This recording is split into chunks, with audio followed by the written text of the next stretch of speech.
I'm Joe Giglio for NJ Sports Now on this Wednesday, January the 7th. As yesterday the Hall of Fame balloting came down, we found out the 4 names that will be heading to Cooperstown into the National Baseball Hall of Fame this July. Randy Johnson and Craig Biggio, John Smoltz, 3 of the names. The 4th, Pedro Martinez, an ex-Met, ex-Red Sox, ex-Expo, and one of the best pitchers in baseball history. And as yesterday, with all the retrospectives of the players that did make the Hall of Fame, some debate on those who didn't, including Mike Piazza. But to me, the one that was the most fascinating during his career and remains the most fascinating now that his career is over is Pedro Martinez, one of the greatest pitchers in baseball history. But more than that, when you think about the career of Pedro Martinez, the personality of Pedro Martinez, how those two things blended on the field, I truly believe there will never be a pitcher like him again. And you hear that a lot with athletes, with great ones. There will never be another blank again. But in the case of Pedro Martinez,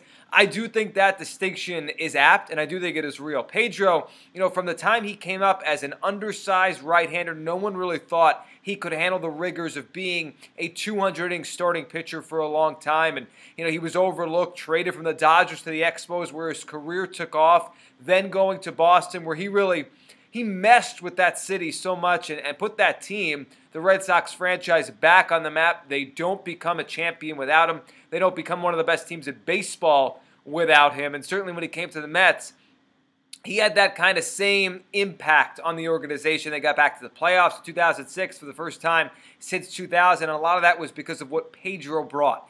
Pedro Martinez was the only pitcher for me in my lifetime that every start of his was an event. And I know it was at just walk-up crowds. I mean, you go to Boston in the late 90s, early 2000s, you go to Shea Stadium in the mid-2000s, that people would walk up to the stadium to buy tickets just because Pedro Martinez was pitching. He was an event every time he was on the mound, and really because his career wasn't as long as some others. His career didn't have so many wins, 300, anything like that. I think sometimes we overlook the numbers, and I don't know if we're putting Pedro in the proper historical context. I couldn't believe yesterday when the voting came down that less than 95%, really I thought it should have been 96, 97% of voters would give Pedro their vote. And that didn't happen. Only 91, a little over 91%, gave Pedro Martinez a vote on his first ballot. Ultimately, it doesn't matter. He's in the Hall of Fame. He got the requisite 75% to get in. But when you look at what Pedro Martinez did and his peak, his best 7-year stretch,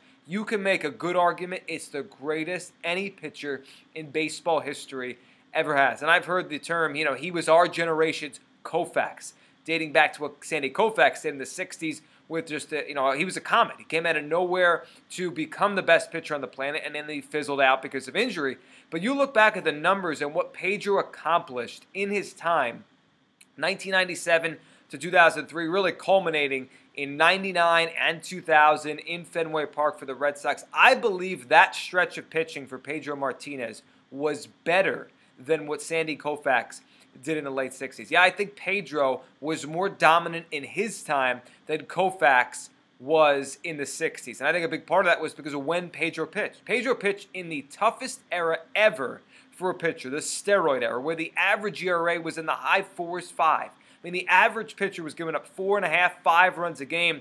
Pedro, for some of those years, was under 2 with his ERA. Koufax, the numbers are very similar when you look at Sandy Koufax in the 60s, Pedro 97 to 2003.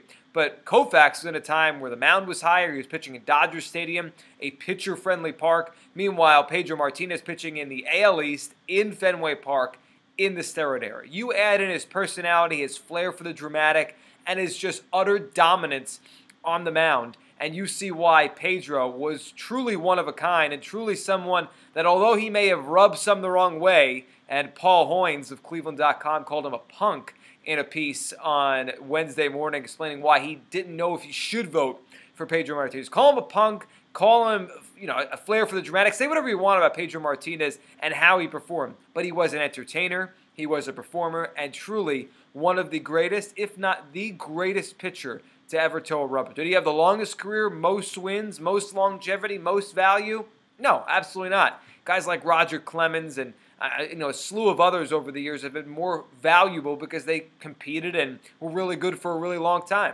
But as far as how great Pedro was in his time, He was the Koufax of the 90s and 2000s, and truly, I think he was better than Sandy Koufax ever was, and he did it with the flair for the dramatic. When Pedro goes in the Hall of Fame in July, they put his plaque up. I think you can truly say there will never, ever be a pitcher quite like him again. I'm Joe Giglio for NJ Sports.